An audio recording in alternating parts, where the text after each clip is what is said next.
পৃথিবীর মধ্যে কি আল্লাহ তাআলাকে দেখা সম্ভব? হাজী এমদাদুল্লাহ মুহাজির মাক্কি রহমতুল্লাহি আলাইহির একজন ছাত্র প্রতিজ্ঞা করলেন যে আমি আল্লাহ তাআলাকে দেখব। সে হাজী এমদাদুল্লাহ মুহাজির মাক্কি রহমতুল্লাহের কাছে এসে বললেন যে হুজুর, আমি আল্লাহ তাআলাকে দেখতে চাই। তখন হাজী এমদাদুল্লাহ মুহাজির মাক্কি রহমতুল্লাহ আলাইহি বললেন যে পৃথিবীর মধ্যে আল্লাহ তাআলাকে দেখা সম্ভব নয়। ছাত্রটি অনেক আবদার করার পর হাজী এমদাদুল্লাহ মুহাজির মাক্কি রহমতুল্লাহ আলাইহি বললেন যে তুমি আজকে এশার নামাজ না পড়ে ঘুমিয়ে যাবে।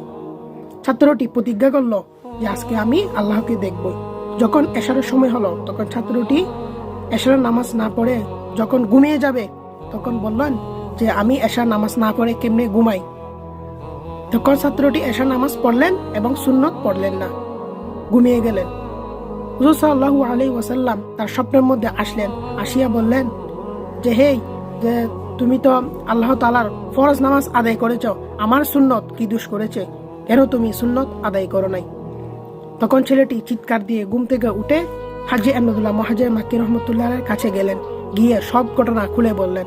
হাজী এমদাদুল্লাহ মুহাজির মাক্কি রহমতুল্লাহ আলাইহি বললেন যে তুমি সুন্নত না পড়ার কারণে রাসূল সাল্লাল্লাহু আলাইহি ওয়াসাল্লাম আসিয়া তোমাকে ঘুম থেকে ডেকে দিলেন।